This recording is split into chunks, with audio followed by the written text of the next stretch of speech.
When God gave man dominion over all the animals in Genesis chapter 1 verse 26, he failed to mention the smallest forms of life actually have dominion over us. During early human history, disease and pestilence were commonly attributed to a supernatural source. In fact, the Bible mentions the use of plagues as a form of divine punishment throughout the Old Testament. Until the late 19th century, the cause of disease was neither understood by the general public nor by medical science. During this time, it was standard practice for physicians to perform surgery on one patient and then attend to the next room to deliver a baby without first stopping to wash their hands.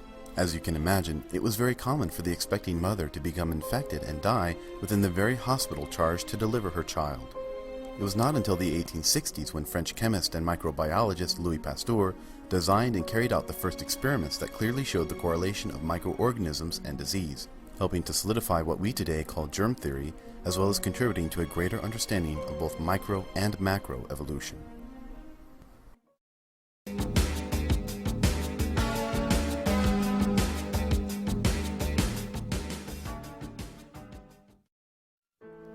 Throughout the 20th century, many discoveries were made about germs, or rather bacteria, and a great deal of investigation was conducted on the methods by which to kill these organisms and cure disease.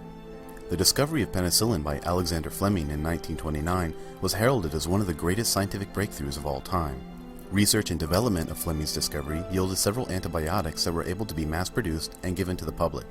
In 1959, methicillin was introduced as a drug to fight Staphylococcus aureus, which is implicated in the development of many serious diseases. Penicillins, along with a host of other drugs, are known as beta-lactam antibiotics due to the similar structure these antibiotics share, that is, the beta-lactam ring at the center of the beta-lactam molecule. For a time, methicillin was very efficient at fighting bacterial infections. However, within a few years it became apparent the drug was starting to lose its effectiveness. This resistance is due to an enzyme known as beta-lactamase, which cleaves the beta-lactam ring. Previously, the majority of Staph aureus strains did not express this enzyme. However, over time and with repeated exposure to beta-lactam antibiotics, the beta-lactamase enzyme became prevalent within all Staph aureus strains. But listen to what anti-evolutionists have to say about genetic mutations and the effect to the bacterium's overall fitness. Antibiotic resistance in terms of natural selection is an excellent example. And its use, I mean, it's one of the hallmark examples given in microevolution for support of Darwinian thought. However, I think in the last few years, it's got to be reinterpreted to a degree. Laboratory research shows that when an antibiotic is applied to literally billions of bacteria cells in a petri dish, a few mutated cells that happen to be resistant to that drug remain. Those few cells can then give rise to a colony of resistant bacteria. The question is, how well does this mutant strain survive in the long run? This can be measured in what scientists call fitness cost. How well does this mutant bacteria survive when the drug is removed and it now must compete with the original parent bacteria? These organisms are not able to grow with the fidelity, the robustness that the original parent did, and that's one of the things that we've been looking at. Although this might be true in certain controlled laboratory studies, it is certainly not the case in nature. Since the 1960s, methicillin has been retired as a drug intended for public use because every single strain of Staph aureus is now completely resistant. In fact, Staph aureus is now medically referred to as methicillin-resistant Staphylococcus aureus, or MRSA for short. Therefore, not only has the strain remained healthy and able to replicate outside a controlled setting, it has completely taken over the natural environment where its parent strain once dominated. Here are just a few examples of other bacteria that have also become completely resistant to certain types of antibiotics, yet have not lost their overall fitness. In a sense, this is evolution, but it doesn't go anywhere near far enough to really provide evidence for Darwin's theory. For centuries before Darwin, domestic breeders were well aware that they could produce dramatic changes in existing species. And in the case of antibiotic resistance in bacteria, that's all we're doing. In 150 years, we have seen no new species emerge in bacteria. Well, what Darwin's theory needs is those new species.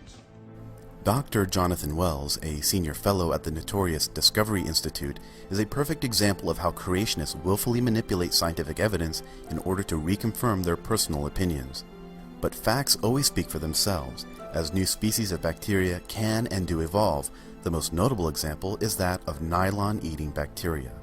In 1975, a team of Japanese scientists discovered a strain of Flavobacterium thriving in ponds where a nearby nylon factory had been dumping its water waste.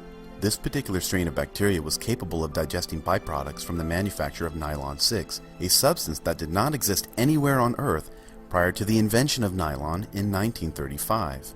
Further investigation showed the 3 enzymes being used to digest the nylon byproducts were much different than the enzymes produced by other Flavobacterium, or any bacterial strains for that matter, and these enzymes were not effective on any sources of energy other than the man-made nylon byproducts.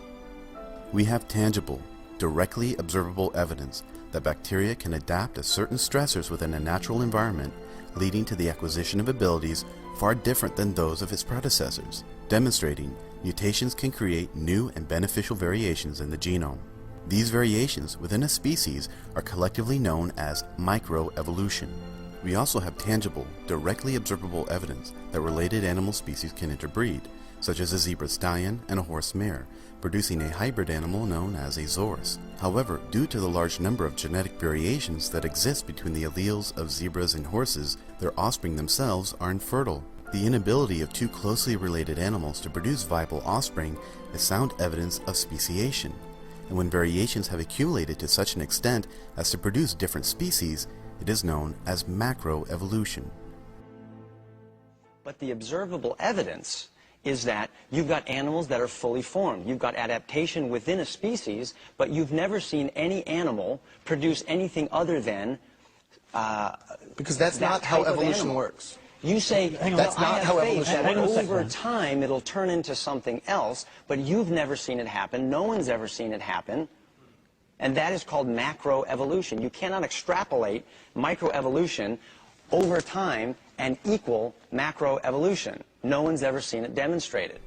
It is difficult to understand exactly what kind of evidence anti-evolutionists are expecting to see when they claim macroevolution does not occur because we have never observed it happening.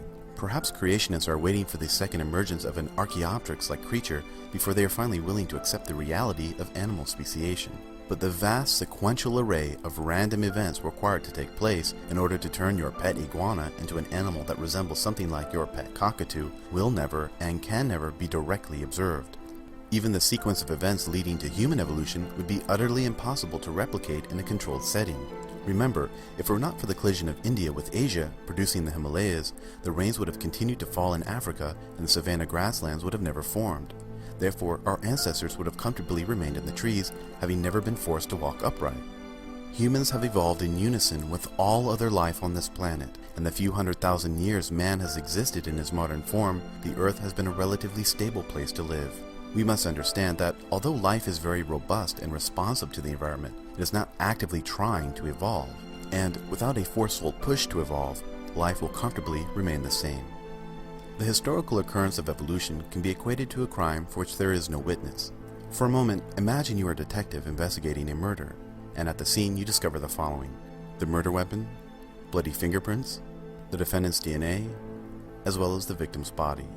All evidence points to a scientifically verifiable culprit, and it would be a walk in the park for any district attorney to convince a jury of guilt beyond a reasonable doubt, even though no one may have actually been witness to the act of murder itself.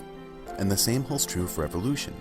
Although we can never travel back in time to physically witness evolution in person, with every passing year the mountains of forensic evidence in support of evolution's past occurrence continues to grow.